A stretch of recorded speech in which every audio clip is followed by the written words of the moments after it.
บริเมณนี่เป็นหนทางเนี่ยก็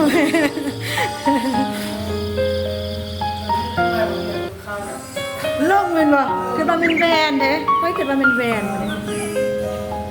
พี่น้องอันนี้จะเป็นร้านกาแฟอยู่ที่ผ้าเหลืองเนาะผ้าเหลืองพี่น้องคนก็จะมีกาแฟห้องๆไปบริการเพื่อมาเที่ยวเมืองเฟืองก็อย่าลืมมาแวะมาลิ้น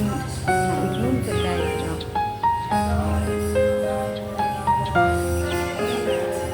กำลังสิพาไปเบิ่งวิวงามๆอยู่ด้านเทิงเด้อพี่น้องแล้วคือมันเป็นแวนเลยพี่น้องแล้วก็แมนนี่ก็จะเป็นวิวด้านนอกพี่น้องไปมีสิพาขึ้นเนี่ยพี่น้องนี่ก็จะเป็นบันไดขึ้นมานะพี่น้องเนาะขึ้นมาแล้วก็จะมาเจอความสวยงามพี่น้องเอ้ยเห็นบ่ดูเข้าเชือกเข้านะพี่น้องเนาะนี่ก็จะเป็นวิวที่ว่าให้เรานั่งจิบกาแฟดื่มด่ำกับบรรยากาศในตอนเช้าพี่น้องโอ้ยงามค่ะพี่น้องโอ้ยเนาะงามเลยงามค่ะงามค่ะพี่น้องงามเลยงามค่ะ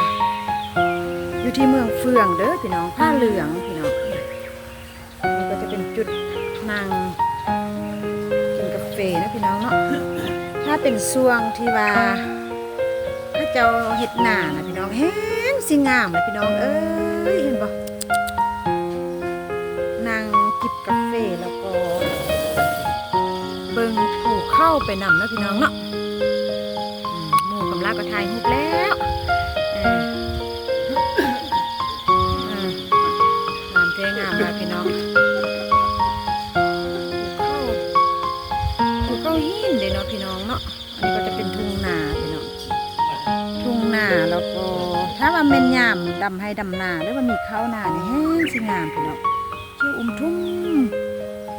ลายล้อมด้วยภูเขาแล้วก็ทุ่งนาแล้วพี่น้องเนาะโอ้ยแล้วง